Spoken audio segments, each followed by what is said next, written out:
ആനയെല്ലാം ചവിട്ടി പൊളിച്ച് അകത്ത് കിടക്കുന്ന പാർട്ടിയാണ്. ഞാൻ ആദ്യമായി ഉദ്യോഗസ്ഥന്മാരെയൊക്കെ വിളിച്ചിരുത്തി ചർച്ച നടത്തി. ഉദ്യോഗസ്ഥന്മാരും ഞാനും കൂടെ തീരുമാനമെടുത്തു. എന്തേ? ഇലക്ട്രിക് ഫെൻസിങ്, എല്ലാ അതിർത്തിക്കും ഇലക്ട്രിക് ഫെൻസിങ് ആക്കാമെന്ന് പറഞ്ഞു.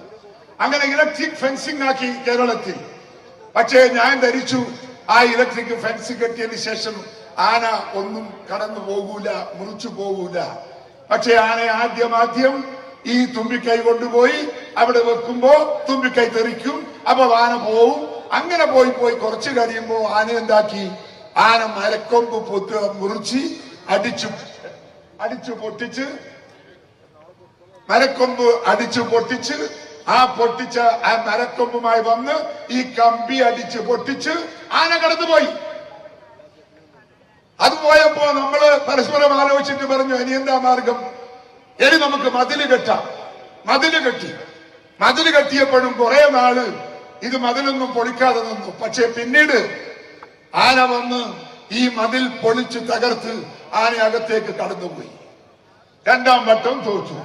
മൂന്നാം വട്ടം നമ്മൾ ഇതിന്റെ ബോർഡറിൽ നമ്മൾ കുഴിച്ച് മീറ്റർ കണക്കിന് ആഴത്തിൽ മണ്ണ് മാന്തി മേലെടുത്ത് വെള്ളം നിറച്ചു വെച്ചു. ആന വന്ന് ആദ്യം നോക്കി, വെള്ളം കണ്ടപ്പോ ആന തിരിച്ചുപോയി. പക്ഷെ ഒരു 10-20 ദിവസം കഴിഞ്ഞപ്പോ ആന വന്ന് ഈ കുഴിയിലകത്തേക്ക് മണ്ണ് കാലുകൊണ്ട് അടിച്ച് ചവിട്ടി മണ്ണ് നിരത്തി ആന അകത്ത് കയറി. ആന പോയി. നമ്മളെ പിന്നാലെ പണി നിർത്തി. ഇവനിടയ്ക്ക് ഒന്നും നടക്കൂല എന്ന് മനസ്സിലായപ്പോൾ ഞങ്ങൾ ആ പണി നിർത്തി. ഇന്നിപ്പോ നമ്മൾ അഭിമുഖീകരിക്കുന്ന ദുരന്തം അത് തന്നെയാണ്. അന്നേ ഞങ്ങളിൽ ആരംഭിച്ച ദുരന്തം തന്നെയാണ് ഇന്ന് കേരളത്തിൽ ഞാനും നിങ്ങളും അഭിമുഖീകരിച്ചു കൊണ്ടിരിക്കുന്നത്. ഓക്കെ, നിങ്ങൾ വനം വകുപ്പ് മന്ത്രിയായിരുന്നപ്പോഴും വന്യമൃഗങ്ങളുടെ ശല്യം ഭയങ്കര പ്രശ്നമായിരുന്നു.